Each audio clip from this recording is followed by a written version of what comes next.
Fellas, last night we had UFC 303, and there's a lot to talk about coming after this card. Some good things and some bad things. So we're going to be going over the 5 worst and the 5 best moments to come from UFC 303. So the 5 moments that didn't necessarily ruin the card, but definitely didn't make it, or definitely didn't improve the card and definitely made it worse somehow. And then the 5 best moments which added to this card and made it what it was. And I'm just going to start doing these instead of just generic breakdowns, because everyone and their dad's doing breakdowns these days. And I don't need to do a breakdown of a card that you've seen.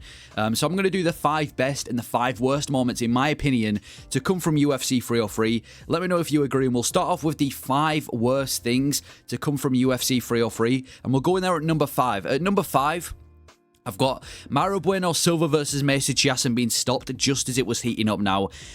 This was one of the few women MMA fights that I can actually say I was quite excited while watching it like live. Not that I was excited coming into the fight. I didn't think it should have been this high up in the main card, but it was actually starting to turn up. It was much better than Ian Gary versus MVP. It was much better than Roman Dolidze and Anthony Smith, which we'll talk about in a second. It was actually starting to heat up. They were landing shots. The grappling exchanges was fun. It was starting to get interesting, and then the doctor comes in and stops what was one of the few fun women MMA fights we actually had. I'm not disagreeing with the stoppage. I'm not saying it was a bad stoppage. Mauro Bueno Silva's cut looked gruesome, so I'm not saying the stoppage was a bad stoppage at all. But man, the one woman MMA fight that was actually starting to turn up a little bit gets stopped. I'm going to have to include that at number 5, man. If we would have seen this fight go on, I think it would have been an interesting fight, and they were landing big shots. It wouldn't have surprised me if they managed to find a finish in that second or that third round. So at number 5, I'm going to go Silva versus Chiasson getting stopped, because I can actually say that was one of the few women MMA fights that was actually becoming actually quite interesting, and it was probably one of the better fights on the main card up until obviously it got stopped. So I'm going to put that at number 5. Not absolutely heartbroken that it got stopped, but definitely an inconvenience. And then at number 4, we have Andrei Arlovski versus Martin Badai being horrible. Now, if you didn't witness for this fight on the early prelims, you don't have to go back and watch it. It was a horrible fight, to the point where even the commentators throughout the rest of the pay-per-view kept referencing this fight from how bad it was. They kept bringing up and mocking Andrei Arlovski and Martin Badai. It was just a horrible fight. Andrei Arlovski, the commentators were saying this, and I completely agree. I don't know why he's still in the UFC. It looks like he's trying to point fight every single time he fights. He doesn't want to put his all out there. He's got a very low risk, low reward kind of style. He doesn't really put his entire shot out there. He kind of just does the minimum in his fights. And Martin Badai's got this really boring style. And he does this a lot, where he just likes holding people against the cage and landing knees. And that's his entire style. That was the fight. They'd have just gone in a clinch, held each other against the cage for the entire fight, and that was pretty much it. And I just don't know why Arlovski's still in the UFC. He's 45 years old. He's like on a 5-fight losing streak. Just retire, man. You don't need to be in the UFC. I'm sure you've made enough money from the UFC at this point. I would recommend the UFC to cut him from the UFC. And Martin Badai, I mean, he might be one of the most boring fat heavyweights, and this is why people hate the heavyweight division. You go outside any other division and there's usually a bunch of high-level competitive fights going on, but with the heavyweight division, the second you get out of the top 10, it's slop like this. Andrei Arlovski versus Martin Badai. Their stock lowered it to this night. Even the commentators kept mocking them throughout the card. So at number 4, I'm saying Andrei Arlovski versus Martin Badai being absolutely horrible has to make the list. And then we get to the top 3. At number 3, I'm going with Smith versus Dolidze being extremely stale. I was excited for Jamal Hill versus Khalil Roundtree. I was excited for Jamal Hill versus Ulberg. I was even excited for Anthony Smith versus Carlos Ulberg, but I was never that hyped for Smith versus Dolidze. It was one of those fights that is extremely mid on paper and also performed extremely mid. It wasn't a good fight at all. It was very low action from both of the guys, and the fact that Dolidze got it done, that I don't know what's going on with Anthony Smith, dude. This guy's career is so random. He just pulls off a guillotine against Vito Petrino, and I'm going to call that a fluke. If he didn't pull that guillotine off against Vito Petrino, he would have got finished in that first round. And then he goes out there and loses to Roman Dolidze, who's probably now going back to the middleweight division, so that win means absolutely nothing. Could they not have found any other fight over than Roman Dolidze? You're telling me there was no other light heavyweight on the roster that would have accepted a fight with Anthony Smith? Or even if you are going to go down to the middleweight division, surely there's a middleweight out there, ranked or unranked, that is better than Roman Dolidze. It was an extremely stale fight for the featured fight of the card. Extremely forgettable. No one's going to be talking about that fight. And yeah, it was just one of those filler fights on a pay-per-view, and definitely should not have been the featured fight of the night. So Smith versus Dolidze being extremely stale, in my opinion, has to make the list and has to make the top 3. And then at number 2 is that we have to listen to Ian Gary ramble on again and again and again. Now, obviously, Ian Gary was able to beat Michael Venom Page by the skin of his teeth, and now we're going to have to see this guy ramble on in press conferences, online. And we're just going to have to see him whip out his delusional takes, even immediately after the fight at the post-fight press conference, comparing himself to Alex Pereira, saying that him and Pereira have the best car kicks in the UFC after he just put on after he just put on a very grappling-heavy approach. And when he's comparing himself or saying he's going to be one of the greats like GSP and Silva after that performance, Ian Gary's stock, in my opinion, lowered after that performance against MVP. And he has the audacity to come out and say things like that. Yeah, this guy is just going to be delusional. He's going to be calling out guys like Shavkat and JDM. And even though he is succeeding in the UFC, I can't stand hearing this guy anymore, man. It's got to the point where after every win, and it's not even like he's getting these super impressive wins. He couldn't finish Neil Magny. And the fight with Jeff Neal and MVP was super low output fights that just weren't that interesting to watch. So the fact that we're going to have to listen to Ian Gary ramble on as if it's the fourth coming of Jesus Christ.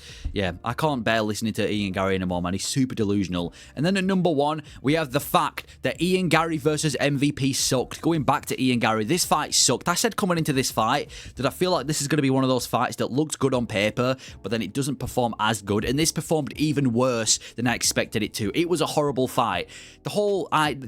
This fight was essentially just Ian Gary taking MVP down, taking his back, laying there for the rest of the round. The first round and the second round, that's exactly what happened. And then every 25 seconds on the feet, MVP would dart in, land a big right hand. And apart from that, it would just be Ian Gary holding the back of MVP. And that would be the entire round done. And that's the entire fight. It wasn't a high event. It wasn't an eventful fight. It wasn't a high output fight. And that is what happens when you put 2 counter punches against each other.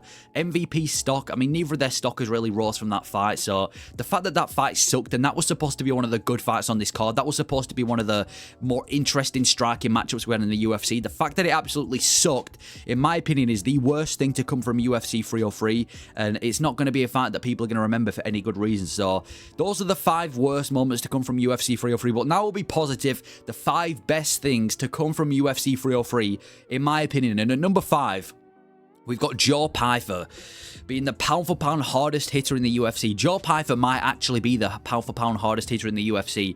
I thought everyone was joking when they said that he hits harder than Ngannou. I might actually believe it. This dude went out there, landed his first shot on Barriol, rocked him, and then he started landing like a combination, and it didn't even look like it landed like flush.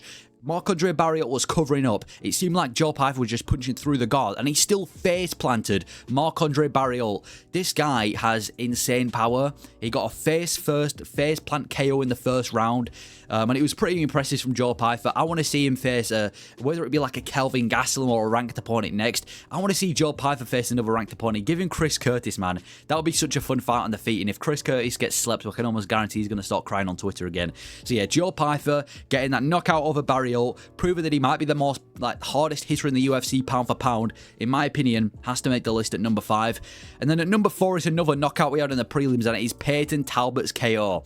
That was an insane KO. I think we all knew coming into this fight that this was kind of an easy fight for Peyton Talbot, a fight to get him back on track and to put his name out there. But I think he did it a lot easier than all of us were even expecting.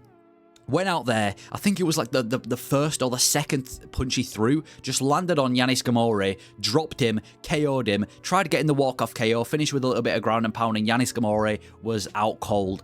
Peyton Talbot's stock has rose so much after this fight. He's one of the biggest prospects in the UFC. I think that's the first time he's fought in front of a crowd as well. I'm pretty sure the other ones were in front of the Apex. So he's a big prospect in the UFC. And I've said this coming into the fight, and I'm going to say it again. Peyton Talbot is the future of the bantamweight division. One of the best prospects in the bantamweight division. People are comparing him to Sean O'Malley. He called out Adrian Yanez. I love that fight. And honestly, I think Peyton Talbot walks down Adrian Yanez.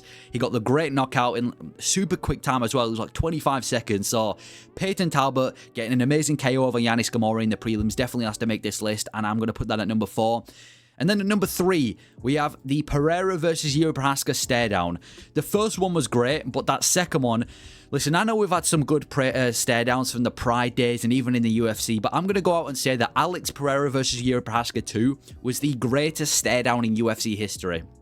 Watching that live was something else. Watching Pereira and Jiri just stand there in their corners, staring each other in the face, not looking away for 1 second. It was one of the best stare downs in UFC history. The intensity, the animosity that they had going into the fight, man, it just got me pumped for the fight. Yuri versus Pereira, that stare down was amazing. Alex Pereira's stare downs are always good, but usually his opponents never really tend to give the full stare down back. You've got guys like Hill who were shitting themselves. You've got guys like Adesanya who kind of just walk up and down the octagon. But the fact that Yuri, you got the samurai, you've got the Brazilian warrior and Pereira just staring each other down. It was the greatest stare down ever, and I think it really added to the intensity of the fight. So I'm going to say that Alex Pereira and Yuri Prochazka just produced one of the greatest stare downs in UFC history, and I think that made the list at number 3.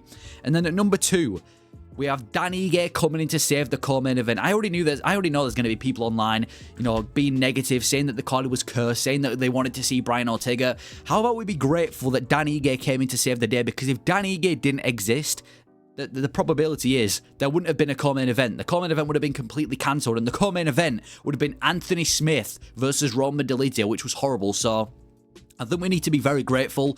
Dan Ige being a BMF coming in on, I think that was the shortest notice fight ever. It was like 4 hours before we were alerted of the fight. But yeah, Dan Ige came in to save the co-main event, and it was a pretty good fight as well. He lost the first 2 rounds, but he definitely turned up in that 3rd round against Diego Lopez. It was a really fun fight. So Ige coming in, cashed in the money in the bank, came in on short notice to save the co-main event. I think that has to make the second best thing to come from UFC 303, because when do we ever have things like that on short notice that much? Yeah, great thing from Dan Ige to come in on short notice. At number 1, the best thing to come from UFC 303, in my opinion, is Alex Pereira knocking out Yuri Prochazka twice. Now, I'm a big Yuri Prochazka fan, and it's not good to see him get knocked out, but Alex Pereira, he's the face of the UFC. He is the face of the UFC, knocking out Yuri twice. He knocked him out at the end of the first round, and then in the second round, I think 5 seconds in, lands that head kick and puts him to sleep. Alex Pereira looks unstoppable in the light heavyweight division. This dude is stock. His stock just rises after every single fight. He came in and saved UFC 300, KO'd Jamal Hill. He came in and saved UFC 303, KO'd Yuri Prochazka. This dude is just different, man. He's different to every single fighter on the roster. His hands, it's like you know what's coming, but nobody can stop it. This guy's stock has rose so much. It was a beautiful knockout. The head kick from Alex Pereira on Yuri Prochazka. His stock has rose, and he just looks unstoppable in the light heavyweight division right now. Watching that KO live as well was crazy. So I'm going to say that Alex Pereira knocking out Yuri Prochazka not once, but twice in that fight just shows how good Pereira is, and in my opinion, was the best thing to come from UFC 303. It's gone viral, everyone's seen it, and in my opinion, it is the best moment to come from UFC 303. But that is my list of the 5 best and the 5 worst moments to come from UFC 303. Let me know your thoughts on this list. Let me know if you agree with the points I've made in this video, and let me know your thoughts on the overall concept of this video. But thank you for watching.